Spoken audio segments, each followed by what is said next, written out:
समस्या आहे 86,000 हेक्टर विदर्भामध्ये सुप्रीम कोर्टमध्ये केस सुरू आहे आणि विभागीय आयुक्ताकडनं काही त्या ठिकाणी झुडपी जंगल जमीन सोडवण्याकरता जी अहवाल आहे तो सादर झाला आहे, पण एक समिती आली आहे.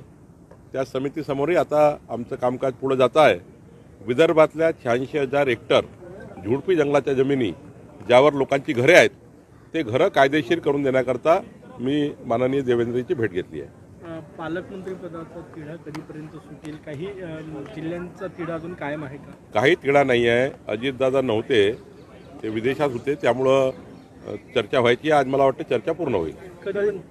कल जरांगे पाटिल के ऊपर गुना दाखल हुआ है क्या? नहीं, सरकार जो पुलिस की जो कंप्लेंट आती है उसके ऊपर गुना दाखल होते रहता है.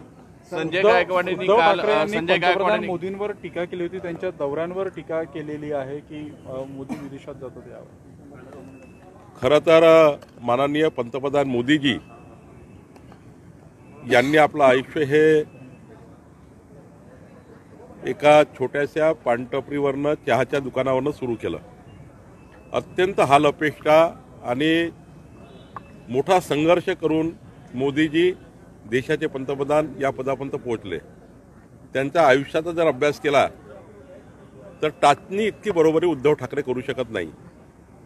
टाचणी इतकी बरोबरी उद्धव ठाकरे हे मोदींची करू शकत नाही. उद्धव ठाकरेंना हे समजलं पाहिजे की मोदीजींनी आपलं संपूर्ण आयुष्य हे 140 कोटी जनतेकरता समर्पित केलं आहे. त्यांचा समर्पण, त्यांचा त्याग हा सूर्यप्रकाशा इतकं सत्य आहे. आणि अशा व्यक्तीवर उद्धव ठाकरेंनी बोलणे खरं तर सामनामध्ये छापून आलं असतं तर बरं झालं असतं की अतिविलासी उद्धव ठाकरे मातोश्री 2 मध्ये कसे राहतात, कसा अतिविलास करतात.